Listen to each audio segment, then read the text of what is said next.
Halo semuanya, kembali lagi di channel Raja Galbay. Nah, di video kali ini saya ingin membahas tentang cara menghadapi DC lapangan yang berkunjung ke rumah kita. Gitu ya. Di video kali ini akan saya tunjukkan video yang real dari seseorang yang sudah didatangi oleh DC lapangan Kredivo kalau nggak salah.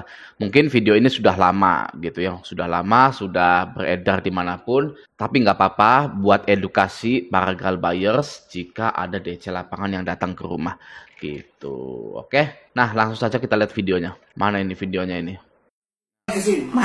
Mas marah-marah, bisa saya laporin loh. Ayo, mau baik-baik atau mau marah-marah? Situ yang ngutang, kenapa situ yang laporin, Bu? Iya. Ini dipaksa datang ke sini, Ibu ngutang, saya nagih dong. Betul. Dengan Mas marah-marah akan ada saksi kanan kiri buat saya ngelaporin ke Mas. Mas datang ke sini bikin keonaran. Dari Kredivo kan berlisensi OJK kan? Iya benar. Betul. Nggak begitu. Sekarang nanti Mas datang lagi ke sini, bawa surat tugas sama bawa sertifikasi penagihan. Kalau nggak ada, jangan datang, oke? Saya bawa tugas ke sini. Sertifikasi penagihan pun nggak ada. Ah, Ibu alasan ada itu, Bu. Mas, kalau Mas memang orang penagih, Mas harus punya sertifikasi penagihan. Itu ada. Enggak, kita surat tugas cukup surat tugas kalau di kantor. Tidak bisa, saya minta Iya, kan? 3 itu. Kalau Mas ada 3 itu, datang lagi ke sini. Kalau nggak ada, maaf. Tapi kalau Mas ke sini mau bertamu, saya siguhin minum. Tapi kalau untuk masalah hutang, saya minta 3 itu. Bertamu, Bu. Dan di surat tugas itu harus ada nama saya, alamat saya, nominal tagihan saya. Enggak, surat tugas. Mas kan disuruh menagih ke saya. Ibu ada Udah sertifikasi. diam dulu. Mas suruh nagih ke saya surat tugas. Di mana-mana orang tugaskan si A, tolong tugaskan tagih ke si B. Alamatnya di sini, nominalnya sekian. Baik, Itu surat tugas. Surat tugas saya bawa ke sini. Sama sertifikasi penagihan, saya minta 3. Oh, nggak bisa. Maaf, kalau Anda nggak gitu, saya nggak bisa terima ya. Enggak bayar. Oh, wow, kanan kiri. Dengar loh, jadi saksi saya laporin kayak ini ya, polisi ya. Laporin aja, Bu. Sip. Oke, sip. Mas, ini ya, Mas. Ya, nih orang-orangnya ya. Kanan kiri dengar, ada saksi, bisa saya laporin ke polisi. Hukum hutang piutang itu perdata. Hukum hutang piutang itu perdata. Anda onar. Gitulah ya. Jadi seorang ibu-ibu atau mbak-mbak lah ya, mbak-mbak ini ditagih oleh DC lapangan Kredivo. Sebenarnya saya ketika melihat video ini tersayat hatinya gitu ya, sedih sebenarnya gitu, karena seorang perempuan yang tidak harus menghadapi hal tersebut tapi terpaksa menghadapi hal tersebut gitu. Nah, buat para laki-laki ya, jika istri Anda atau adik Anda yang wanita atau perempuan itu kejerat pinjol dan didatangi oleh DC lapangan, Anda yang hadapi ya. Temani istri Anda, adik Anda atau kakak Anda yang wanita itu ya. Jadilah gentleman, karena sebagai laki-laki kita harus menyalahkan diri kita jika ada seseorang di dalam kehidupan kita yang kita cintai itu harus berhadapan dengan situasi yang tidak mengenakan. Ya, sebagai laki-laki jantan ya, kita harus menerapkan mindset ini salah saya jika ada saudara perempuan saya, istri saya menghadapi kesusahan. Ya. Maka dari itu akan saya ubah nasib ini. Saya akan tingkatkan ekonomi ini. Ya, seperti itu. Nah, kembali ke video tersebut. Ya, jadi bisa kita lihat bahwa DC lapangan ini tidak bisa menunjukkan surat penagihan dan sertifikasi penagihan sampai dia itu pergi dari rumah nasabah tersebut gitu ya. Saya akan sertakan link aturan OJK terbaru tentang penagihan DC lapangan ya. Anda boleh print hal tersebut lalu tandai poin-poin atau pasal-pasal yang membahas tentang DC lapangan tersebut. Oke? Nah, nanti di deskripsi video ini di bawah Anda tinggal lihat akan ada link ini. Ya, Anda tinggal download dan print saja gitu ya. Nah, setelah Anda print atau cetak aturan OJK ini, Anda langsung stabilo atau tandai aturan penagihan dari OJK yang terbaru. Ya, di sini ya. Di nomor 11 tentang penagihan. Oke? Langsung saja kita scroll ke poin yang nomor 5. Ya, nah di sini. Dalam melakukan penagihan, sebagaimana dimaksud pada angka 4, penyelenggara harus memastikan bahwa tenaga penagihan atau debt collector telah memperoleh pelatihan yang memadai terkait dengan tugas penagihan dan etika penagihan sesuai ketentuan yang berlaku. Poin B, dalam hal penyelenggara melakukan kerjasama penagihan dilakukan oleh pihak lain kepada penerima dana, pihak lain tersebut wajib memiliki sumber daya manusia yang telah memperoleh sertifikasi di bidang penagihan dari lembaga sertifikasi profesi yang terdaftar di Otoritas Jasa Keuangan. Gitu ya. Jadi DC pinjol, pihak ketiga, pihak keempat, pihak ke-100 itu harus punya sertifikasi di bidang penagihan dari lembaga sertifikasi profesi yang terdaftar di OJK. Nih, ini ya. Nah, lalu kita lanjut dulu yang poin C, identitas setiap tenaga penagihan ditata usahakan dengan baik oleh penyelenggara. Lanjut poin D, tenaga penagihan atau DC dalam melaksanakan penagihan mematuhi pokok etika penagihan sebagai berikut. Yang pertama, menggunakan kartu identitas resmi yang dikeluarkan pihak lain yang bekerja sama dengan penyelenggara.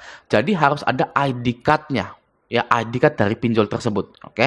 Yang dilengkapi dengan foto diri yang bersangkutan. Jadi harus ada foto dianya. Ibu-ibu tadi, ya itu sudah bagus. Nah, kalau mbak-mbak tadi atau ibu-ibu tadi dilengkapi dengan aturan ini, itu lebih repot lagi DC lapangannya. Karena belum tentu dia itu punya ID card yang ada foto dirinya. Oke? Nah, selanjutnya yang nomor 2, penagihan tidak diperkenankan dilakukan dengan menggunakan cara ancaman, kekerasan, atau tindakan yang bersifat mempermalukan penerima dana. Tadi dia itu setelah keluar dari rumahnya teriak-teriak gitu ya. Makanya kalau ini bayar hutang apa begitu kan. Nah, itu nggak boleh. Ya, kalau sudah nggak boleh, kalau sudah melanggar seperti itu, jangan dibayar sama sekali. Ya, Anda bilang ke DC tersebut, Mas kalau teriak-teriak, ya ini sudah mempermalukan saya, tidak akan saya bayar sama sekali. Anda mau ke sini 1000 kali, tidak akan saya bayar. Ya, sudah saya galbaikan terus, gitu ya. Oke, selanjutnya yang nomor 3, penagihan tidak diperkenankan dilakukan dengan menggunakan tekanan secara fisik maupun verbal. Nah, tadi kan sempat berdebat tuh, gitu ya. Wah, ini ngotot gitu kan. Lalu setelah keluar dari rumah, dia itu ngoceh-ngoceh nggak jelas. Itu nggak boleh. Itu tekanan secara verbal juga sama, gitu ya, mempermalukan juga, gitu. Oke, selanjutnya. Dilakukan dengan menghindari penggunaan kata atau tindakan yang mengintimidasi dan merendahkan suku, agama, ras, dan antar golongan, harkat martabat, dan harga diri di dunia fisik maupun di dunia maya. Nah, poin 4 ini pokoknya DC tersebut harus sopan. Ya, kalau nggak sopan, stop bayar. Ya, karena apa? Ya, karena sudah ada aturannya. Gitu ya. Kalau Raja Galbay, ya, mau dia sopan, mau dia nggak sopan, saya galbaikan semuanya. Kalau saya, ya.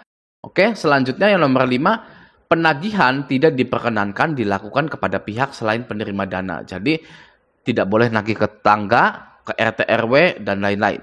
Oke, selanjutnya nomor 6, penagihan menggunakan sarana komunikasi tidak diperkenankan dilakukan secara terus-menerus yang bersifat mengganggu. Oke, selanjutnya, penagihan hanya dapat dilakukan melalui jalur pribadi di tempat alamat penagihan atau domisili penerima dana. Ya, jadi hanya di rumah Anda saja, tidak boleh di kantor, tidak boleh di tempat lain, janjian di tempat lain itu nggak boleh. Ya, kalau melanggar DC ini nagih di kantor, stop bayar, stop nyicil, bilang ke DC tersebut, Anda sudah melanggar di poin nomor 7 ini, maka dari itu saya tidak akan mau bayar lagi. Ya, sampai kapanpun saya tidak akan mau bayar lagi karena Anda sudah mempermalukan saya. Sekarang saya akan telepon OJK karena Anda sudah melanggar aturan yang nomor 7 ini. Ya, silakan bicara dengan OJK-nya. Gitu. Oke, selanjutnya nomor 8, penagihan hanya dapat dilakukan pada pukul 8 pagi sampai dengan pukul 8 malam wilayah waktu alamat penerima dana. Gitu ya. Pokoknya nanti setelah Anda download ini, ya Anda print saja kalau bisa. Jadi ibu tadi atau mbak tadi itu udah benar, minta KTP, minta ID card, minta surat penagihan, minta sertifikat penagihan, itu sudah benar karena sudah tertera dalam aturan OJK yang terbaru.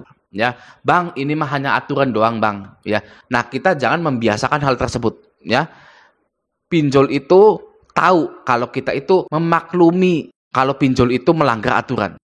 Gitu kalimatnya ya. Pinjol itu tahu kalau nasabahnya itu memaklumi kalau pinjol itu akan melanggar aturan.